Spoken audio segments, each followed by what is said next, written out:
గోదావరి నర్మదా సింధు కావేరి జలస్మిని సన్నిధింకురు అని చెప్పి మనము ప్రతి పూజలో దేవునికి ఆహ్వానించే ముందు పూజలు చేసుకునే ముందు ఈ జీవనదులను మనము పూజించుకోవడానికి ఆహ్వానించుకొని మన పరిసర ప్రాంతాలన్నీ మనం శుభ్రంగా చేసుకుంటాం ఈ గుళ్ళతోని ఈ నదులతోని.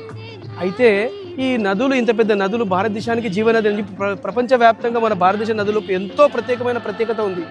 కానీ తెలుసో తెలియక గురుస్వాములు కొంచెం నాలెడ్జ్ ఉండక హనుమాన్ మాల వేసే స్వాములందరూ ఇట్లా మాల వేసిన తర్వాత వస్త్రాలు మొత్తము ఎక్కడంటే అక్కడ పడేసి ఎంతో దయాహీనంగా మన జీవనది అయినటువంటి గోదావరి ధర్మపురి క్షేత్రానికి దర్శనం చేయడానికి వస్తుంటే మనసు అనేది చాలా బాధపడుతుంది.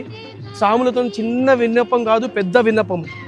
హనుమాన్ మాల వేసే ప్రతి స్వామితోని ఈ సమస్య శబరిమలలో కూడా ఉండే, అక్కడ ఎంతో కొంత తగ్గింది. కానీ ప్రతి జగల ఎవరో ఆదర్శం కావద్దు. మీరు హనుమాన్ స్వాములు అంటేనే డిసిప్లిన్ అంటేనే హనుమంతుడికి మనం మోటివేషన్గా తీసుకుంటాం. ఆయనలాగా మనం కూడా మోటివేషన్ అయ్యి ఆయనను చూసి నేర్చుకోవాల్సింది ఏంటంటే ఇదంతా ఇంత అన్యాయంగా మనం నది పాడు చేసుకునే పరిస్థితి తేవద్దు. మీరు నది ఎక్కడైనా చూడండి, అంతటా హనుమంతుని యొక్క వస్త్రాలే. మీరు 50 రోజులు దీక్ష చేస్తారు. దీక్ష చేసినాక ఆ బట్టలల్లా మీరు చేసుకునే మాలల్లా మీకు శరీరంలో ఆ దేవుని యొక్క ఆరా లెవెల్ డెవలప్ అవుతుంది. వస్త్రాలు తీసుకొచ్చి ఇట్లా మీరు అన్యాయంగా పడేయడం కరెక్ట్ కాదు.